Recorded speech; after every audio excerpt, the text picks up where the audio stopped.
Personalidad superficial. Un estudio sobre el hombre imaginario. Prefacio. El texto de este capítulo es una reconstrucción de las cosas dichas por P. D. Ouspensky en reuniones celebradas entre 1930 y 1944. Ha resultado inevitable el introducir unos pocos cambios verbales para tratar de unificar y elaborar una secuencia de respuestas a una serie de preguntas en diferentes contextos, pero se ha tenido cuidado en no cambiar ni añadir nada que pudiera alterar el significado original. Las preguntas propuestas por los miembros de los grupos de Ouspensky se han puesto entre comillas, para distinguirlas de las palabras de Ouspensky que aparecen así sin ningún tipo de especificación. En este libro aparecen palabras y expresiones que tienen un significado especial en relación con el sistema del cuarto camino que Ouspensky enseñaba. Se sigue que el libro no puede ser entendido por aquellos que no conozcan dichos significados.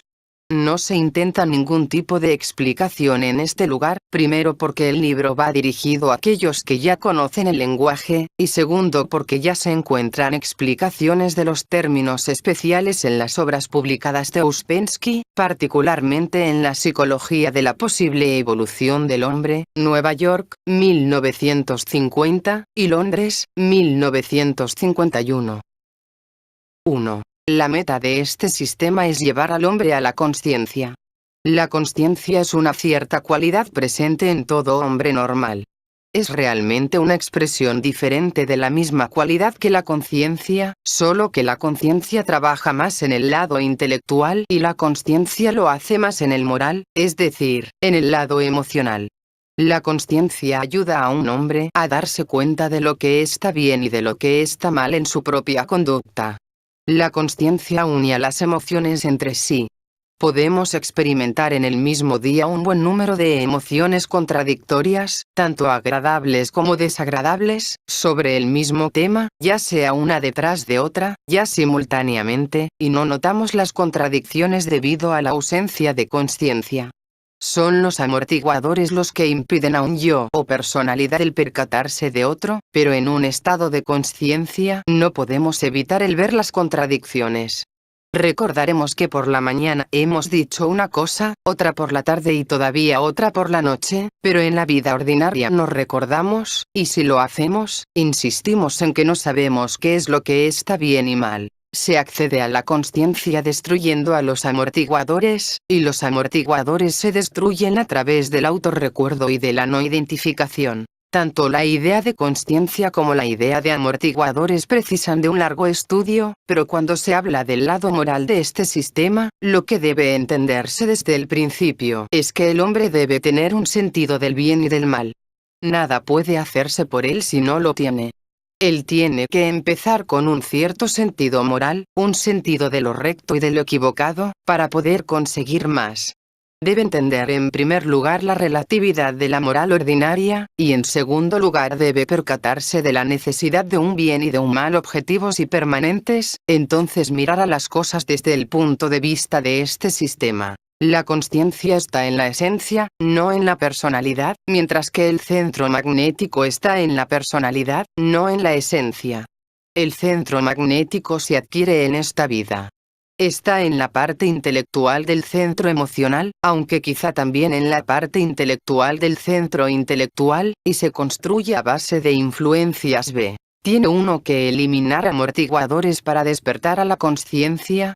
Alguien preguntó. Solo con que los amortiguadores sean sacudidos, la consciencia despierta. ¿Cómo puede uno descubrir cuáles son los propios amortiguadores? Preguntó alguien más. A veces es posible.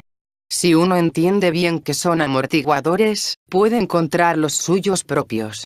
Hay una gran diferencia entre excusas y amortiguadores.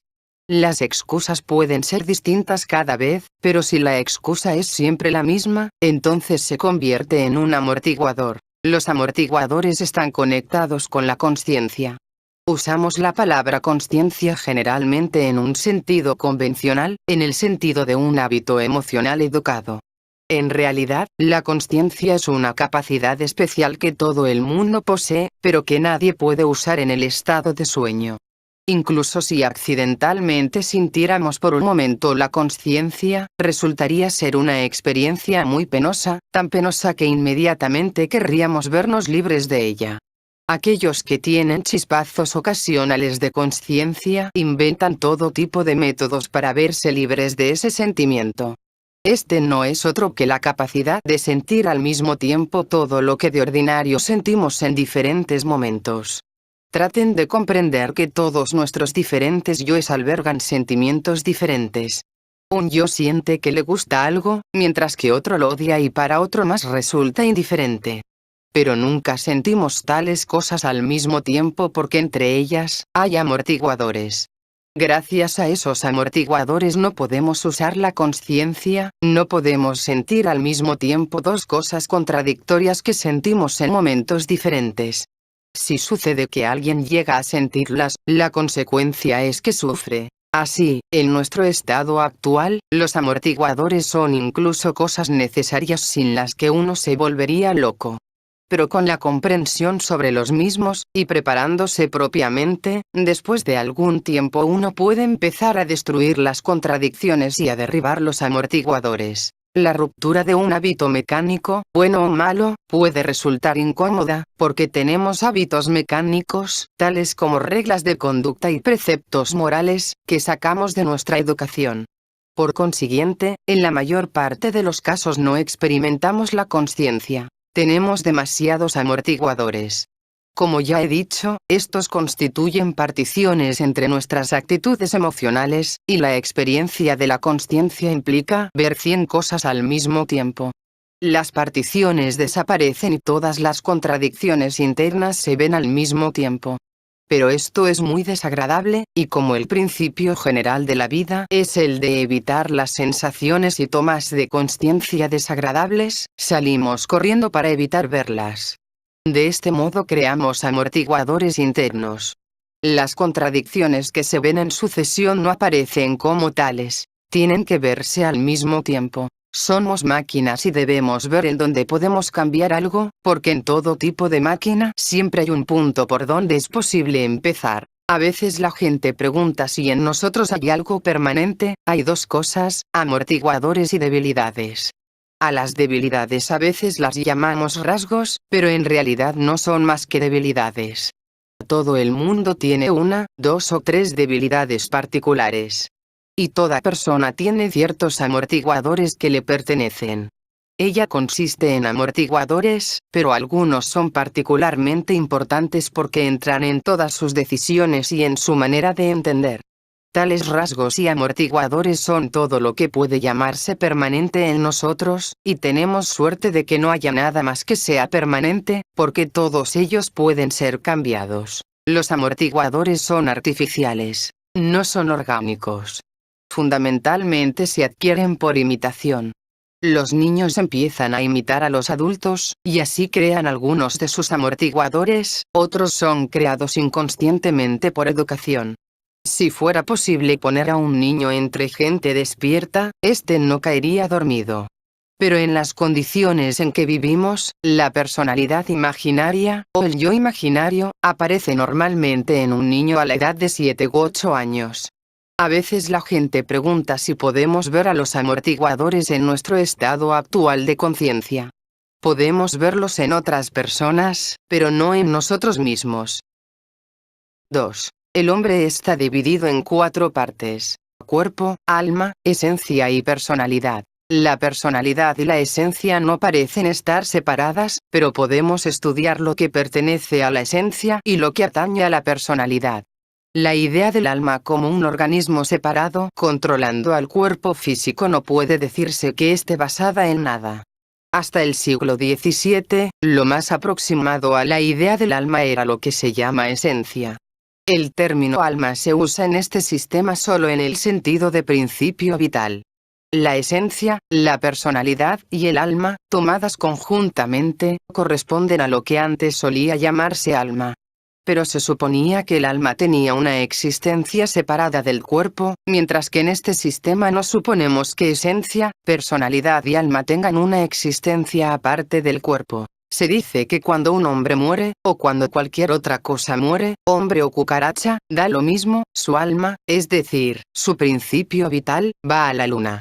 El alma es material. Consiste en una cierta cantidad de materia fina, energía si ustedes quieren, que deja el cuerpo a la muerte. En el hombre ordinario, el alma no tiene conciencia. Como es simplemente mecánica, no sufre. Pero el hombre puede desarrollar un tipo de media conciencia que puede pasar al alma, y entonces cuando el alma va a la luna puede ser consciente de lo que la está sucediendo. Esto solo sucede en algunos casos muy raros y cuando la esencia ha muerto durante la vida.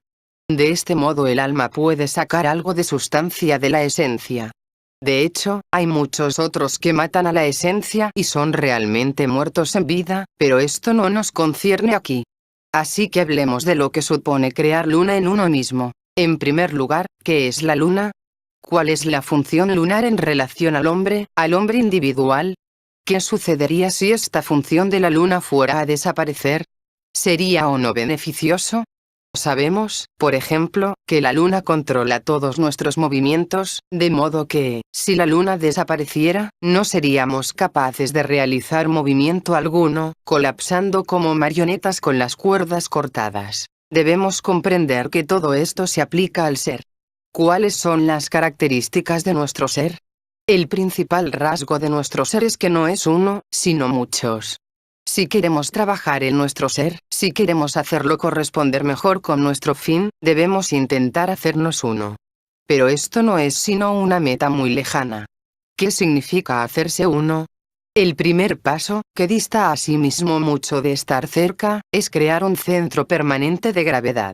Esto es lo que significa crear luna en nosotros mismos. La luna es un centro de gravedad permanente en nuestra vida física. Si creamos un centro de gravedad en nosotros no necesitamos la luna. Pero primero debemos decidir qué es lo que significa la ausencia de un yo permanente. Encontraremos en su lugar a muchos de los rasgos o debilidades a las que nos hemos referido antes, pero estos deben ser dilucidados por observación de una manera clara y por nosotros mismos. A continuación, debemos empezar una lucha contra esos rasgos que nos impiden convertirnos en uno. Debemos luchar contra la imaginación, las emociones negativas y la obstinación. Pero para que esta lucha tenga éxito debemos comprender que, desde el punto de vista de la obtención de un centro permanente de gravedad, el peor tipo de imaginación es creer que uno puede hacer algo por sí mismo. Después, debemos luchar contra las emociones negativas que nos impiden hacer lo que se nos dice en conexión con este sistema. Porque hay que entender que solo se puede vencer a la obstinación haciendo a lo que se nos dice. La obstinación no puede romperse haciendo a lo que uno decide por sí mismo, porque eso todavía seguirá siendo obstinación. La obstinación es siempre lucha contra otra voluntad. No puede haber manifestación de obstinación si no se opone a otra voluntad. Puede serles de alguna utilidad el escribir en una hoja de papel lo que constituye su ser. Verán entonces que el ser no puede crecer por sí mismo. Por ejemplo, un rasgo de nuestro ser es que somos máquinas. Otro, que vivimos en solo una parte de nuestra máquina. Un tercero, nuestra pluralidad de yoes. Decimos yo, pero este yo es distinto en cada momento. En un instante decimos yo y se trata de un yo. 5 minutos después decimos yo y es otro yo diferente. Tenemos así muchos yoes, todos al mismo nivel, y no hay un yo central en control. He aquí el estado de nuestro ser. Nunca somos unos y nunca somos el mismo. Si ustedes escriben todos estos rasgos, entonces verán qué es lo que constituye un cambio de ser y qué es lo que puede ser cambiado. En cada rasgo particular hay algo que puede ser cambiado, y un pequeño cambio en un rasgo significa también un cambio en los demás. Al tratar de cambiarse a uno mismo, uno de los primeros y más importantes factores es la división de uno mismo. La división correcta es entre lo que es realmente yo y todo lo demás que podemos llamar Ouspensky o cualquiera que sea el nombre. Si no se hace esta división, si uno se olvida de ello y sigue pensando en sí mismo al modo usual, o si uno continúa usando yo Ouspensky, pero del modo incorrecto, el trabajo se para. La primera línea de trabajo solo puede progresar en base a esta división. Si esta se olvida, ninguna otra línea se abre, pero tiene que ser la división correcta. Sucede a menudo que la gente hace una división incorrecta. Aquello que les gusta de sí mismos llaman yo, y a lo que no les gusta, a lo que es débil o poco importante, llaman Ouspensky, Petrov, Ivanov o cualquiera que sea su nombre. Una división de este tipo está equivocada. No es suficiente hacer una división correcta hoy y olvidarse mañana. Se debe hacer una división correcta y conservarla en la memoria. Aquí se dio un ejemplo de división incorrecta. Un hombre llamado Petrov que había pertenecido a uno de los grupos de Ouspensky hacía una división de sí mismo en dos partes. Él describía una de ellas como lo que le mantenía vivo y la llamaba yo. El resto era Petrov. Esta división incorrecta es simplemente mentirse a sí mismo, que es lo peor de todo, porque en el momento en que aparece la más pequeña dificultad, aflora como discusión interior y entendimiento equivocado. ¿Cuál es el origen de esta dificultad en dividirse a uno mismo? Preguntó la señora X. El origen está en usted y en la señora X. La señora X piensa que sabe más que usted. Ella piensa que es más importante y quiere que usted siga sus dictados. Una de las dificultades, dijo el señor Y, es que Y sabe más que yo en ciertas situaciones. Y no sabe nada. Pero él cree que sí, dijo el señor Y. ¿Tiene usted que obedecer? Si usted cree que él sabe más, simplemente estúdiele y esto le llevará a un entendimiento correcto. La primera condición es que usted no debe creerse nada. ¿De qué sirve tratar de crear un yo permanente mientras que usted sigue creyendo en el señor Y? El verdadero yo es creado por el deseo de ser y de saber y el resto es no existente. Así que realmente no hay nada que dividir. No debemos creer en nada o no podremos llegar a nada. En este sistema, se puede usar la palabra yo de 5 modos en 5 niveles diferentes. En su estado ordinario, el hombre es una multiplicidad de yoes. Este es el primer significado. En el diagrama está indicado por el cuadrado de yoes. Cuando decide ponerse a trabajar, aparece un yo observador, aparece en negro en el diagrama. Este es el segundo significado. El tercer significado, indicado por el círculo más pequeño, es cuando el mayordomo delegado aparece. Este tiene control sobre un cierto número de yoes. El cuarto significado, indicado por el círculo medio, corresponde al mayordomo. Este tiene control sobre todos los yoes. El quinto significado es el del Señor. Aparece dibujado como el círculo mayor exterior, ya que tiene cuerpo temporal. Sabe el pasado y conoce el futuro, aunque debe haber diferentes grados.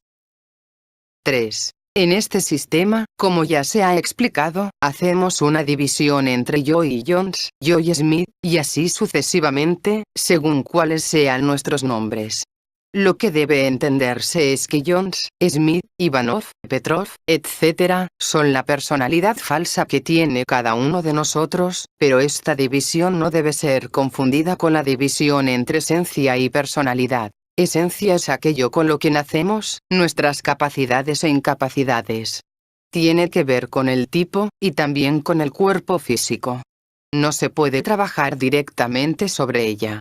Desde el punto de vista del trabajo en uno mismo solo tenemos a la personalidad. Cuando un hombre empieza a trabajar, su centro magnético trae al ser al yo observador. Este yo es también una personalidad que tiene que educar al resto de la personalidad y a la esencia. ¿Es correcto suponer que una persona con una personalidad altamente desarrollada encontrará que este trabajo le resulta más difícil? Sí y no. No depende tanto del peso de la personalidad como de su estado, de si está educada, mal educada o ineducada. Puede ser que esté bajo el poder del yo imaginario y entonces está equivocada. El ser no entra en la división entre personalidad y esencia. Conocimiento y ser son las dos caras de lo que hablamos en relación con la posibilidad del desarrollo del hombre. Constituyen un par de opuestos. Personalidad y esencia son otro par de opuestos en una escala diferente. La personalidad es adquirida. La esencia nos pertenece. Es con lo que nacemos, lo que no puede ser separado de nosotros. Ambas están mezcladas y no podemos distinguir la una de la otra ahora, pero es útil recordar esta división como un hecho teórico. La esencia, el tipo de hombre, es el resultado de influencias planetarias. Las influencias planetarias determinan muchos grandes eventos en la vida de la humanidad, tales como guerras y revoluciones. Nuestras emociones vienen originalmente de los planetas y diferentes combinaciones de influencias planetarias crean esencias diferentes. Según nuestro tipo actuamos de una u otra forma en ciertas circunstancias. Se dice que hay 12 o 18 tipos principales y luego combinaciones de los mismos. Es muy raro encontrar un tipo puro, pero diferentes rasgos juegan partes diferentes en diferentes tipos, aunque cada tipo tiene todo. ¿Se puede llegar a cambiar el tipo con el que se nace? Alguien preguntó, si es un tipo muy malo y se trabaja muy duro, ¿se puede cambiar? Primero hay que conocer el tipo, eso significa conocer la esencia. Si se encuentra algo en la esencia incompatible con el propósito, entonces, si se trabaja muy duro se puede quizá cambiarlo. La esencia está oculta en la personalidad. Los rayos de influencia planetaria no pueden penetrar porque la personalidad es accidental. Somos afectados por influencias planetarias solo en ciertas partes de nosotros mismos, partes que están siempre ahí, de forma que esas influencias tienen un efecto sobre la masa, pero, en los casos normales, apenas afectan a los individuos. ¿Hasta qué punto? Alguien preguntó, ¿un hombre que está bajo la ley del accidente es regido por la ley del hado, aparte de su nacimiento y muerte? Depende de la relación entre personalidad y esencia. Si la personalidad es fuerte construye un caparazón alrededor de la esencia, con lo que hay muy poco hado. Las influencias planetarias que controlan el hado, el tipo, la esencia, no nos alcanzan cuando la personalidad es muy fuerte. Pero hay quienes, totalmente aparte de la influencia de escuelas, viven más en la esencia. En ellos la personalidad es muy tenue y están más bajo la ley del hado que el resto de la gente. Así, dependen más de ciertas influencias de las que otros dependen menos. No diré lo que son esas influencias porque eso solo lleva a la imaginación. Es algo que hay que averiguar por uno mismo. En la vida de la gente corriente no hay nada de hado excepto el nacimiento y la muerte. Como ya he dicho, el hombre individual está muy poco regido por influencias planetarias porque su esencia está subdesarrollada y es muy pequeña, o bien demasiado mezclada con la personalidad. Como esas influencias no pueden penetrar en la personalidad, tales hombres están bajo la ley del accidente. Si el hombre viviera en su esencia, se hallaría bajo las influencias planetarias o, en otras palabras, bajo la ley del hado.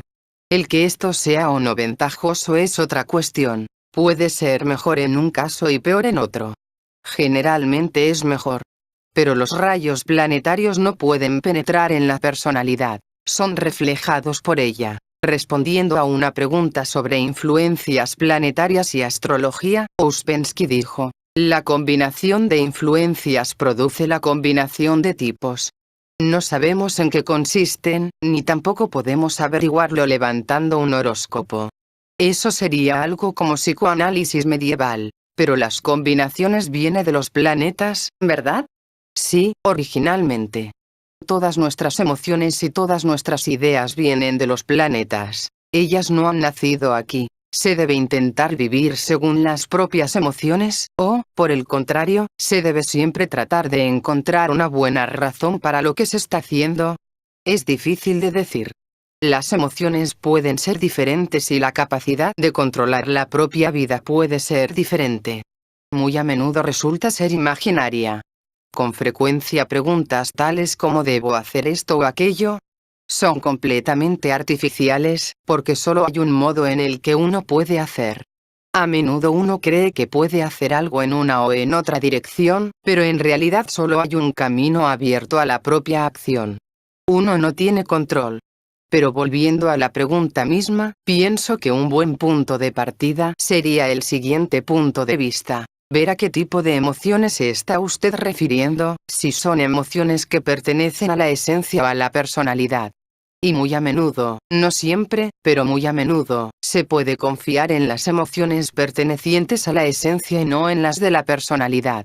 Pero esto no es una regla general, solo muestra líneas de estudio en conexión con su pregunta.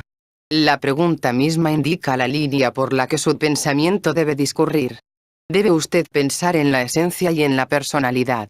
Debe usted pensar en las cosas que puede controlar en usted mismo y en las que no. No es algo a responder, sino a investigar. ¿Es la esencia siempre buena? No, en absoluto. La esencia es mecánica, no vive por sí misma, no tiene un aparato pensante especial. Tiene que pensar a través de la personalidad. La esencia, el tipo y el hado son prácticamente lo mismo, pero encontrar hechos en conexión con el hado es algo muy difícil, excepto quizá en lo relativo a lo físico, salud, capacidades y cosas así. Hay muchas otras cosas, pero son difíciles de distinguir porque en nuestro estado la esencia rara vez trabaja separadamente de la personalidad. Así que es peligroso sacar conclusiones. Pero hay algunas cosas que se pueden ver, por ejemplo que ciertos tipos de personas atraen a ciertos tipos de personas. Ellos tienen el mismo tipo de amigos, el mismo tipo de problemas, el mismo tipo de dificultades, pero, por supuesto, sin que la personalidad tome nunca parte. Así que no se puede llamar puro hado. Es más bien causa y efecto. Debe uno trabajar más duro para cambiar el propio tipo que para cambiar la personalidad adquirida.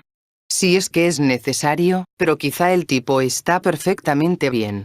En la mayor parte de los casos es la personalidad la que debe ser cambiada. La personalidad descontrolada no puede estar bien. Hay muy pocos que puedan trabajar en la esencia.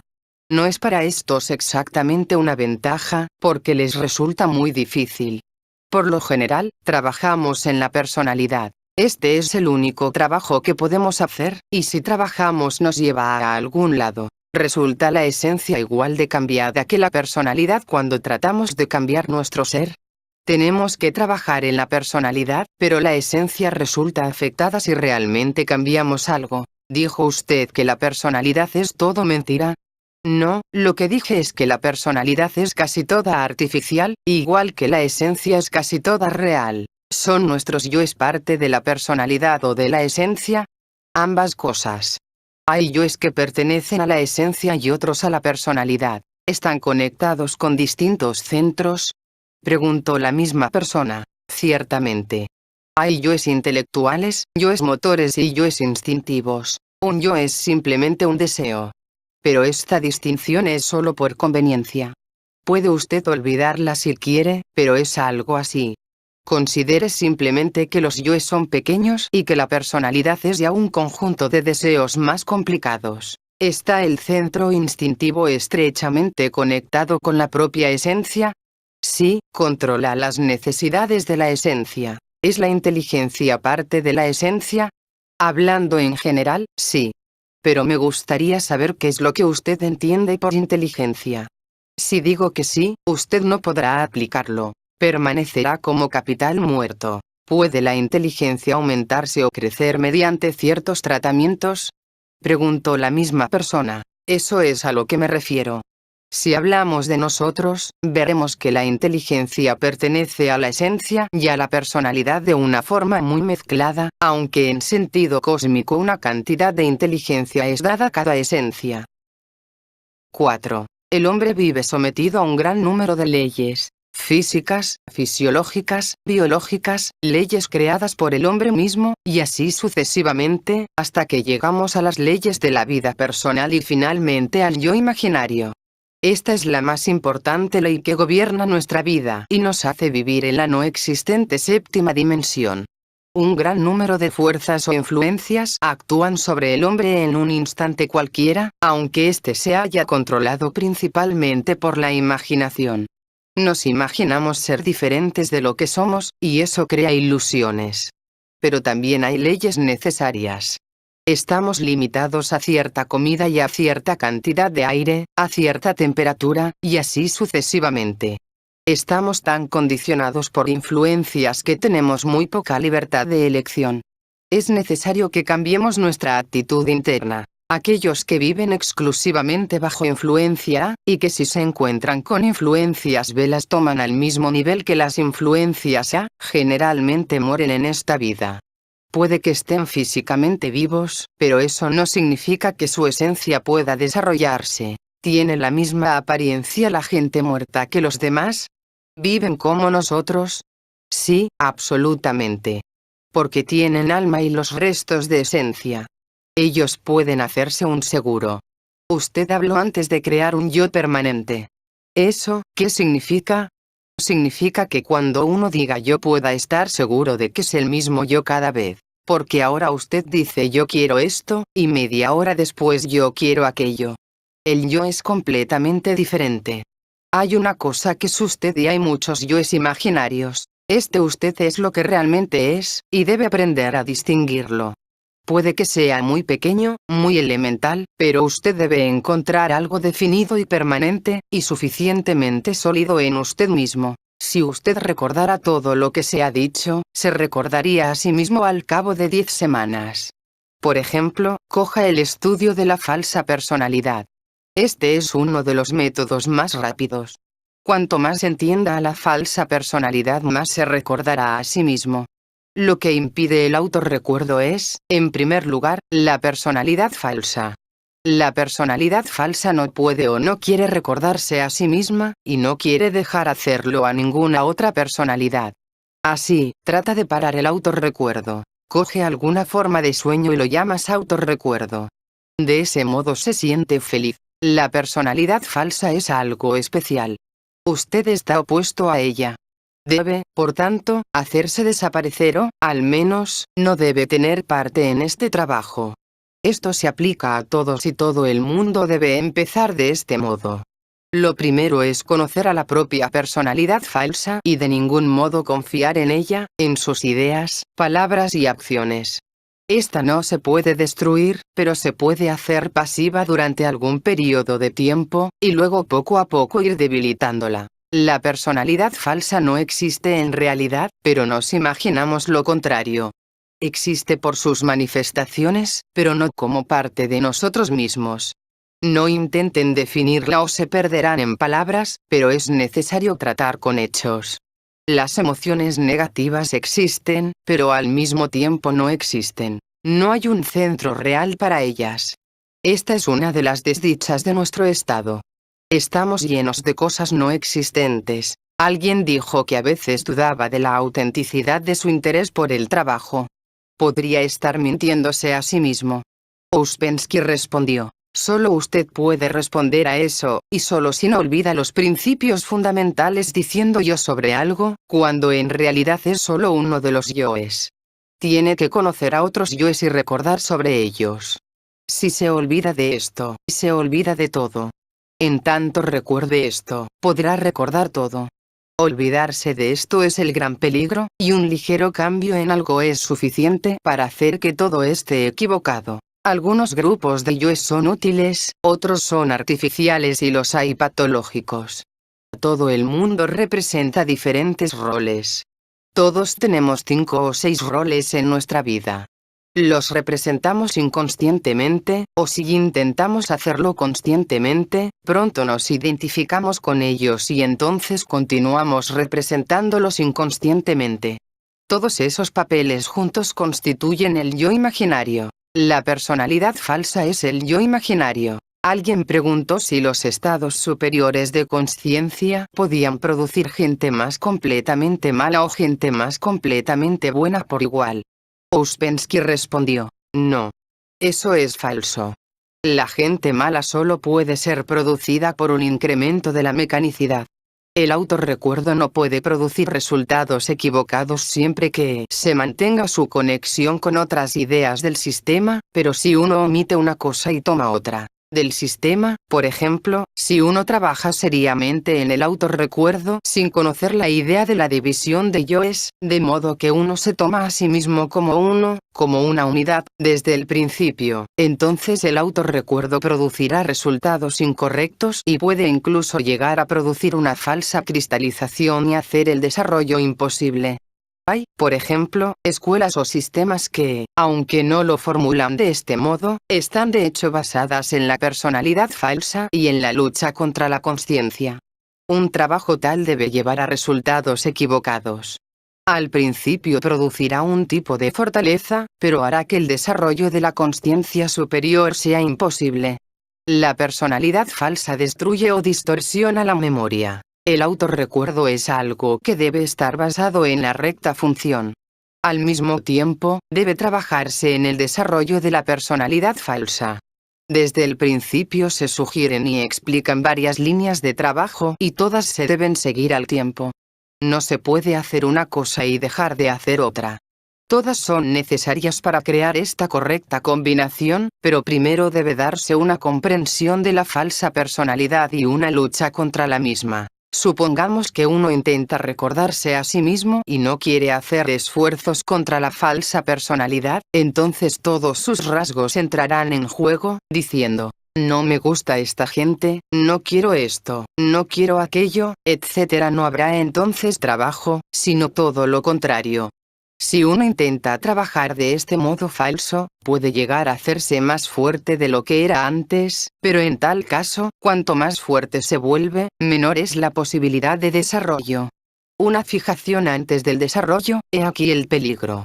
¿Está un hombre aburrido libre de identificaciones? El aburrimiento es una identificación con uno mismo, con la personalidad falsa, con algo en uno mismo. La identificación es un estado casi permanente para nosotros. Constituye la manifestación principal de la falsa personalidad, y es lo que nos impide salir de ella. Tenemos que ser capaces de ver este estado como alejado de nosotros mismos, separado de nosotros mismos, y eso solo puede hacerse tratando de ser más conscientes, tratando de recordarnos a nosotros mismos, tratando de aumentar la autoconsciencia. Solo cuando uno se vuelve más consciente de sí mismo, se vuelve capaz de luchar con manifestaciones como identificación y mentira, así como con la misma falsa personalidad. Resultará inútil y pronto se abandonará cualquier otro trabajo que deje esto a un lado. Como ocurre con las emociones negativas, con el autoengaño y con toda la imaginación, la personalidad falsa no puede existir sin identificación.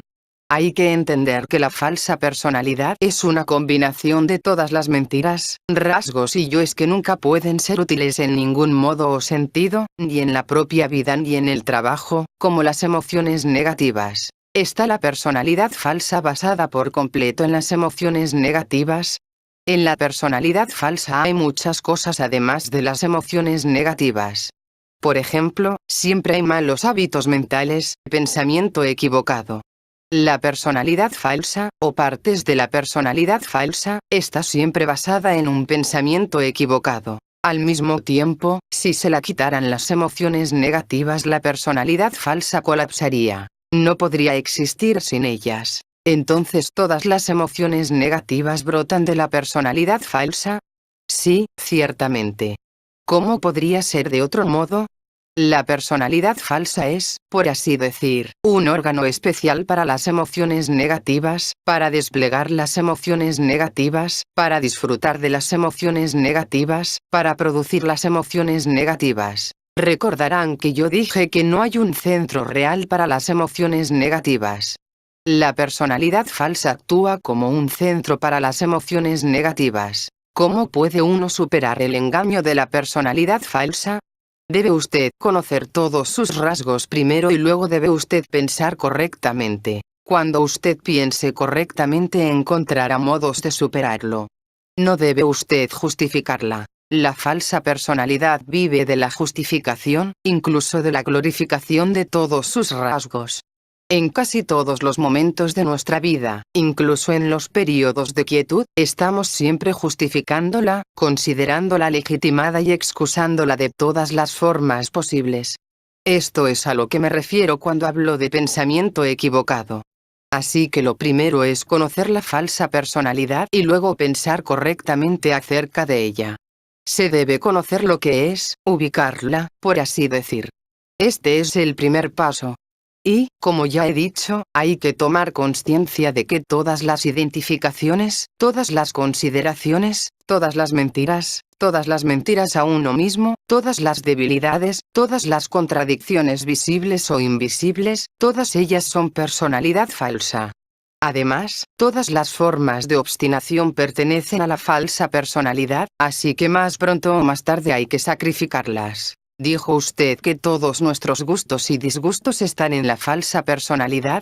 La mayor parte de ellos. e incluso aquellos que originalmente no pertenecen a ella, que tienen raíces reales, todos pasan a través de la falsa personalidad. Alguien preguntó si uno tenía que conocer a la totalidad de la falsa personalidad para poder luchar contra ella, porque le parecía que solo se podían conocer pequeños trozos de ella. Ouspensky respondió: hay que conocerla. Es como una raza especial de perros. Si no se conoce no se puede hablar de ella. Si la has visto puedes hablar acerca de ella. Ver solo trocitos, como usted dice, es suficiente. Cada pequeña parte de ella es del mismo color. Si usted ve a este perro una vez siempre lo reconocerá. Ladra de un modo especial, anda de un modo especial, etc. Alguien preguntó si el rasgo principal, es decir, el rasgo principal de la falsa personalidad, constituía un alimento para la falsa personalidad. Ouspensky dijo: el rasgo principal no es alimento. El rasgo principal es la falsa personalidad. En la mayor parte de los casos la falsa personalidad está basada en un rasgo que entra a formar parte de todo. Algún día veremos algunos ejemplos de rasgo principal y entonces veremos cómo efectivamente es lo que constituye la falsa personalidad. ¿Cuál es el mejor modo de buscar el propio rasgo principal? Alguien preguntó. Simplemente véase a usted mismo. No sé cómo explicarlo mejor. Es posible que uno encuentre algo, el rasgo principal del momento. Es la personalidad imaginaria. Esto es rasgo principal para todo el mundo. ¿Puede uno alterar el propio rasgo principal? Preguntó alguien más. Primero es necesario conocerlo. Después, mucho dependerá de la cualidad de este conocimiento. Si se conoce bien, es posible cambiarlo. Cuando una actitud detrás de una emoción negativa es muy antigua y habitual, posiblemente un rasgo como puede atacarse. Empiece por el rasgo. Encuentre el rasgo, hable sobre él, y así sucesivamente. Es necesario pensar sobre la falsa personalidad y en algunos casos podrá verse con toda claridad un tipo de rasgo principal entrando en todo, como un eje alrededor del cual todo gira. Puede ser mostrado por otro, pero la persona dirá: eso es absurdo. Cualquier cosa menos eso, o a veces es tan obvio que es imposible negarlo, pero con ayuda de amortiguadores uno puede olvidarlo de nuevo. He conocido a personas que dieron varias veces un nombre a su rasgo principal y fueron capaces de recordarlo durante algún tiempo. Luego los volví a encontrar y lo habían olvidado, o cuando los recordaban tenían una cara y cuando lo olvidaban tenían otra, y empezaban a hablar como si nunca hubieran hablado de ello en absoluto. Debe usted aproximarse a él por usted mismo. Cuando pueda sentirlo por usted mismo, entonces lo conocerá. Si solo se le ha dicho, siempre hay la posibilidad de que olvide. ¿Puedo conseguir una pista sobre la falsa personalidad pensando en sucesos pasados? A veces sí. Piense en el pasado o en los amigos. Pero no se olvide que usted también tiene falsa personalidad, y no solo sus amigos. ¿Se puede ver a la falsa personalidad sin ayuda? En teoría no hay nada contra ello, pero yo no he conocido ningún caso y nadie que yo sepa ha conocido ningún caso. En general, ni incluso con ayuda estamos preparados para verla. Es como si se mostrara a un hombre su reflexión en un espejo real, verdadero, y él dijera: este no soy yo. Esto es un espejo artificial, no real. Esto no es mi reflexión. Pero si se está preparado, a veces es posible reconocer un rasgo de debilidad en uno mismo. Conociéndolo, si se empieza a mantenerlo en la mente y a recordarlo, puede llegar un momento en el que uno se vea libre de ese rasgo, en el que su acción no esté determinada por tal debilidad. A veces nuestros rasgos o debilidades asumen formas simples, como pereza, pero en otros casos sus formas están tan bien disimuladas que no hay palabras corrientes para describirlas, y es necesario recurrir a algún tipo de dibujo o diagrama. La pereza constituye para algunos los 3/4 de su vida, o incluso más. A veces la pereza es muy importante, y otras es el rasgo principal de la personalidad falsa. Muy a menudo es rasgo principal y todo el resto depende de la pereza y sirve a la pereza. Pero recuerden que hay diferentes clases de pereza. Es necesario averiguar de cuál se trata observándose a uno mismo y observando a los demás. Por ejemplo, hay gente muy ocupada que está siempre haciendo algo, y sin embargo sus mentes pueden ser perezosas. Esto sucede más a menudo que lo contrario. La pereza no es solo deseo de sentarse y no hacer nada. Alguien preguntó a Ouspensky en una de sus reuniones si uno podía hacer algo por sí mismo o si debía ser hecho con la ayuda de otros. Ouspensky dijo: siempre que le decía a alguien lo que tenía que hacer, este empezaba a discutir, y no solo a discutir, sino que se volvía negativo. Dijo luego que esta era la razón por la que no se podía ayudar y por la que era necesario dar reglas y hacer peticiones concretas. Si lo único necesario fuera el mostrar a la gente qué hacer, todo resultaría muy simple, pero no es siempre fácil explicar el rasgo principal de la falsa personalidad. A veces se ve claramente, otras está más oculto y es difícil de ver, con lo que entonces solo es posible pensar de un modo general en la falsa personalidad. Pero no ha habido un solo caso en el que yo mostrara el rasgo principal a alguien y este no empezara a discutir. En otra reunión alguien observó que le era posible a veces verse en el acto de considerar o de identificarse. Preguntó si de este modo él podía llegar a conocer su personalidad falsa y, observándola, a debilitarla. Ouspensky respondió: este era el único modo, y que estaba muy bien siempre que no se cansara de intentarlo. Al principio la gente empieza con mucha ansia, pero pronto se cansa y empieza a usar la palabra yo indiscriminadamente, sin preguntarse qué parte del yo. Nuestro principal enemigo es la palabra yo, porque no tenemos derecho a usarla de verdad en condiciones ordinarias. Mucho después, tras un largo trabajo, podemos empezar a pensar en uno de los grupos de yoes como el que fue llamado mayordomo delegado, que se desarrolla a partir del centro magnético como yo. Pero siempre que en circunstancias ordinarias nos oigamos decir no me gusta, debemos preguntarnos a cuál de nuestros yoes no le gusta. De este modo nos recordaremos sobre la pluralidad que hay en nosotros. Si nos olvidamos de ello una vez, será más fácil olvidarlo la próxima vez. En este trabajo se dan muy buenos principios, pero luego todo esto se olvida y se empieza a ceder, y al final todo lo que sucede es que nos volvemos más mecánicos que antes. ¿No podemos descubrir nuestros rasgos por observación? Es muy improbable. Estamos demasiado metidos en ellos. No tenemos perspectiva suficiente, de modo que el trabajo real, el trabajo serio, empieza solo con los rasgos. No quiero decir que esto sea absolutamente necesario para todos, porque hay casos en los que los rasgos no pueden ser definidos. La definición tendría que ser tan complicada que carecería de valor práctico. En casos tales es suficiente considerar la división general entre yo y Ouspensky. Lo único que hace falta es llegar a un entendimiento correcto de lo que es yo y de lo que es Ouspensky, es decir, de lo que se es y de lo que es mentira. No es suficiente, por ejemplo, admitir esta posibilidad de división y luego decir que lo que me gusta es yo y lo que no me gusta es no yo. El trabajo es largo y no se puede esperar encontrar enseguida la división correcta, pero se podrán encontrar algunas indicaciones sobre el modo de empezar. Por ejemplo, supongamos que usted formula su meta en conexión con este trabajo diciendo, quiero ser libre. Esta es una buena definición, pero entonces, ¿qué es necesario? Es necesario entender lo primero de todo que usted no es libre. Si usted entiende hasta qué punto no es libre, y si usted formula su deseo de ser libre, entonces verá qué parte de usted mismo quiere ser libre y qué parte no. Alguien preguntó si el hecho de descubrir un rasgo era en sí mismo suficiente para disminuirlo, y también que podía poner uno en su lugar. Ouspensky dijo que solo ver no disminuía, que era necesario luchar contra él. Luego continuó: primero uno debe intentar sujetarlo por lucha directa. Supongamos que uno encuentra que discute mucho.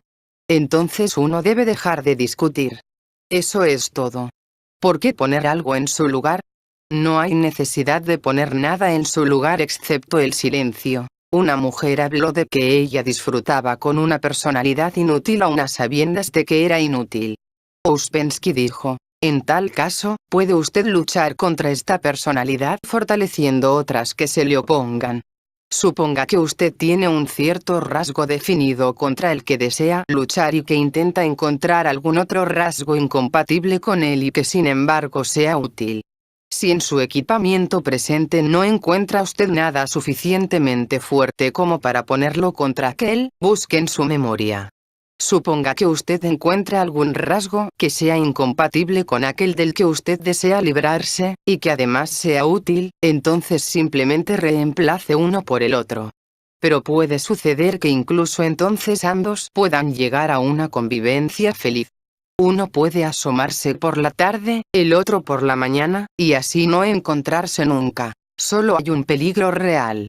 Si durante un tiempo largo uno sigue sin hacer suficientes esfuerzos o sin hacer nada en serio, entonces, en lugar de unificarse, uno se divide en dos, de modo que todos los rasgos y personalidades aparecen divididas en dos grupos, una parte que es útil para el trabajo y que favorece el desarrollo personal, y otra que es indiferente al mismo o incluso hostil. Esto constituye un peligro real, porque si se empiezan a formar dos partes del modo dicho, la indiferencia de una echa a perder el resultado del trabajo de la otra. Así que es necesario luchar muy rápido e intensamente contra esto para que no nos lleve a una doble cristalización. ¿Qué es lo que entiende por cristalización?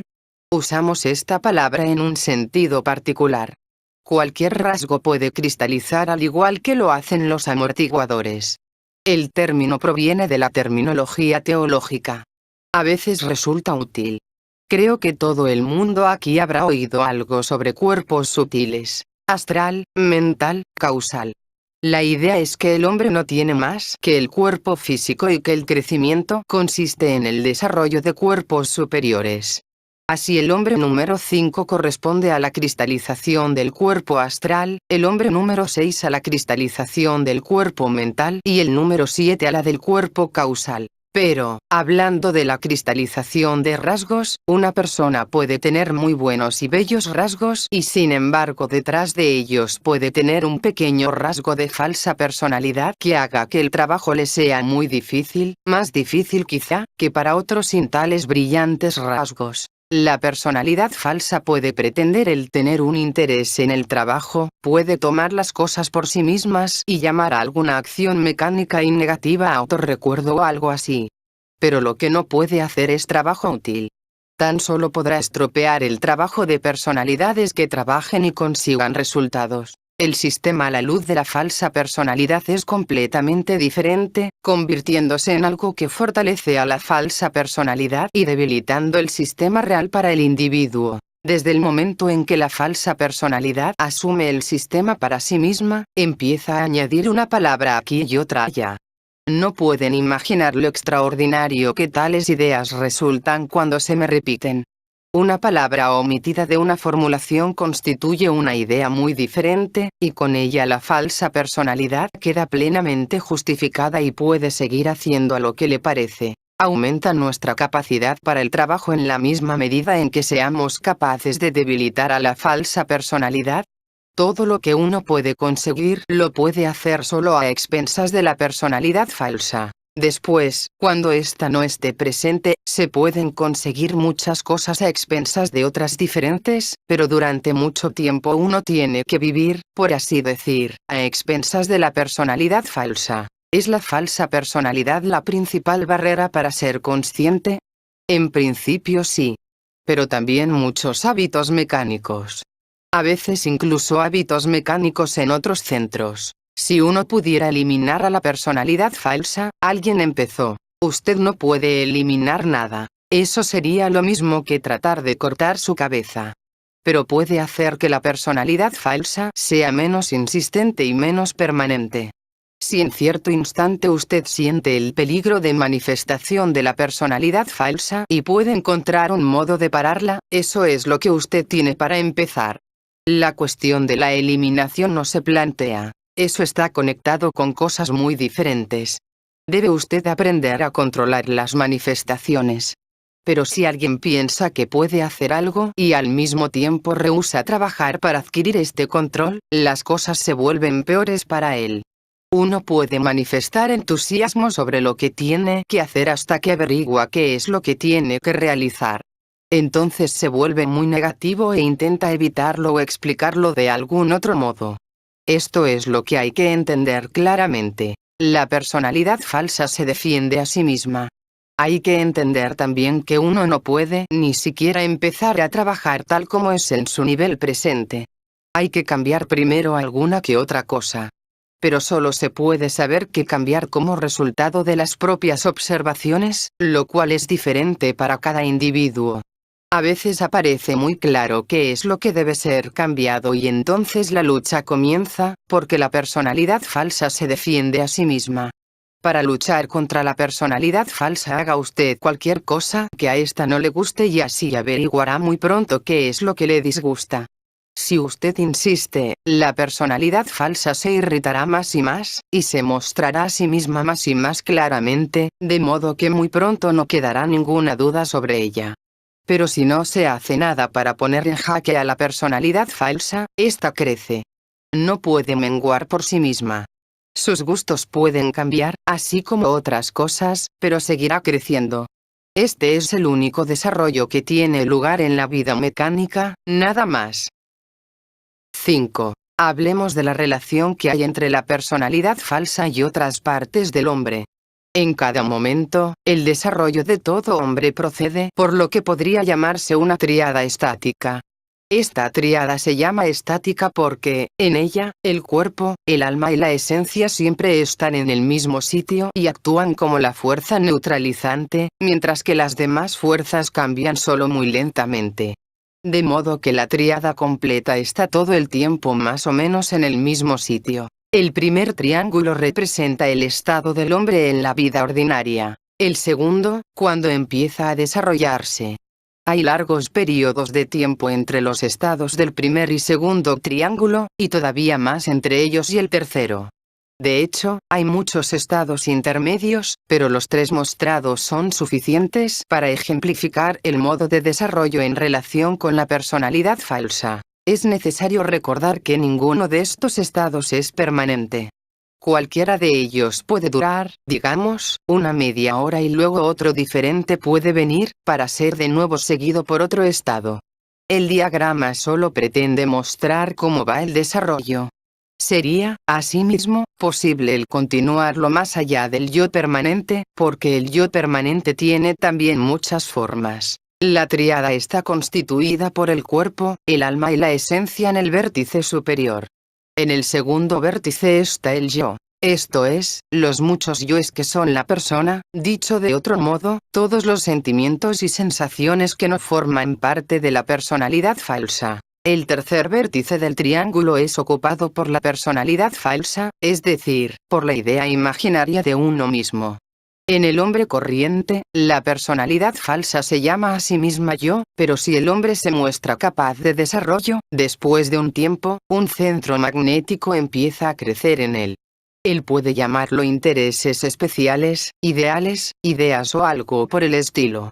Pero en cuanto empieza a sentir la presencia de ese centro magnético en él, haya una parte separada de sí mismo, y desde esa parte empieza su desarrollo, el cual solo puede tener lugar a expensas de la personalidad falsa, porque la personalidad falsa no puede aparecer al mismo tiempo como centro magnético. Puede ser que si el centro magnético se ha formado, la persona pueda encontrar una escuela, y tan pronto como empieza a trabajar, debe hacerlo contra la falsa personalidad. Esto no significa que la falsa personalidad desaparezca, sino que no va a estar ya siempre presente. Al principio está casi siempre presente, pero cuando el centro magnético empieza a crecer, desaparece, a veces durante media hora, incluso durante un día. Luego a lo mejor vuelve y se aposenta por una semana. Así que todo nuestro trabajo debe ir dirigido contra la personalidad falsa. Cuando la falsa personalidad desaparece durante algún tiempo, el yo se hace más fuerte, solo que no es realmente un yo, sino muchos.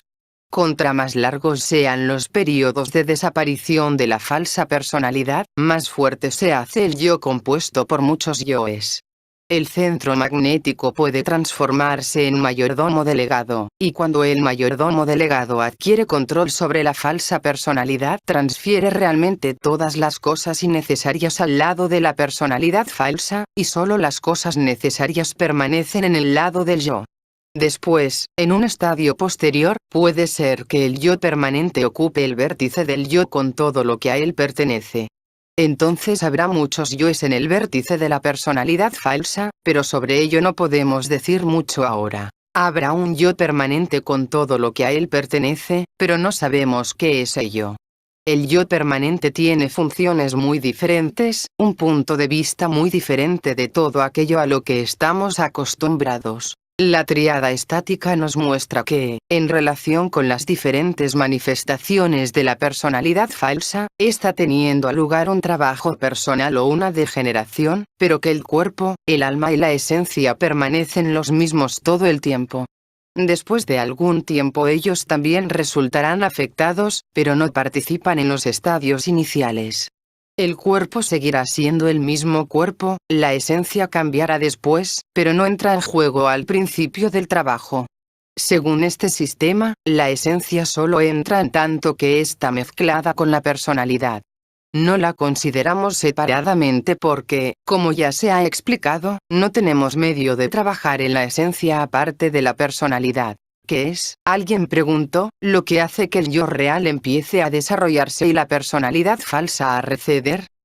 En primer lugar es una cuestión de tiempo. Digamos que la personalidad falsa está ahí, en la vida ordinaria, durante 23 de cada 24 horas. Luego, cuando el trabajo comienza, lo estará solo durante 22 horas y el centro magnético estará presente durante una hora más de lo habitual. Después, con el tiempo, toda la personalidad falsa disminuirá y se hará menos importante. Esto queda mostrado en el segundo estadio del diagrama, en el que la personalidad falsa se ha convertido en pasiva y los muchos yoes que rodean al centro magnético se han convertido en activos. No se puede disminuir la personalidad falsa en el sentido del tamaño, pero sí en el sentido del tiempo. Alguien más dijo, hasta ahora tenía la impresión de que la personalidad falsa consistía en la colección de todos los muchos yoes.